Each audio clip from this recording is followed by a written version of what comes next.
Hey, welcome back. This week's recipe from the farm, I'm making a little bit of a twist on a classic Italian dish. I'm going to be making a sweet potato gnocchi with some brown butter, some spinach, and some spices. Check it out. Alright, so I've got a sweet potato that I baked in the oven. I put some fork holes in it and baked it for about like an hour, hour and a half. Nice, you can do other things while it's going on, work on your banjo tunes. Once the sweet potato gets a little soft, then I can take it out. It's still pretty hot and mash that up. Get a nice good mash on it. Then I added, you could probably get away with adding one egg. I had two because I had smallish eggs. And besides, I don't think you can go wrong adding more egg. So then I started adding flour. I added about, in the end, this is about 1.25 pounds sweet potato. I probably added 2.5, almost 3 cups of flour. You just keep adding it and until you get like a solid dough. It's still going to be a little sticky, but I rolled it out onto turned it onto my cutting board with some more flour, and just keep working that. It still ends up being a little sticky, but it gets to the point where I can kind of cut it into little pieces, and then I roll those around to make sure they're nice and floured. I'm going to place those in boiling water just until they float.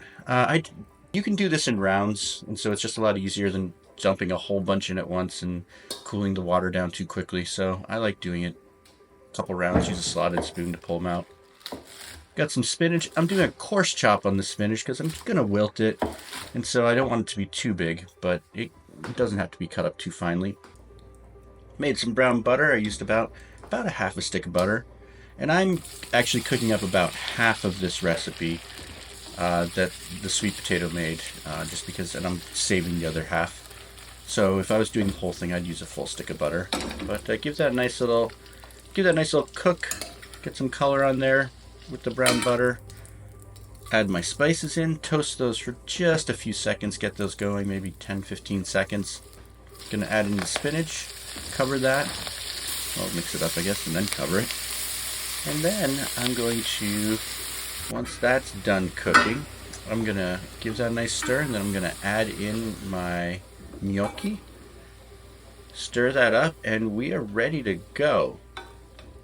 Takes a little bit of work to make this dish, but it is so flavorful. It's really worth the effort. I'm gonna put this on a plate. I'm gonna add some freshly grated Parmesan cheese, a little salt on the top, and then try it out. All right, let's try this out.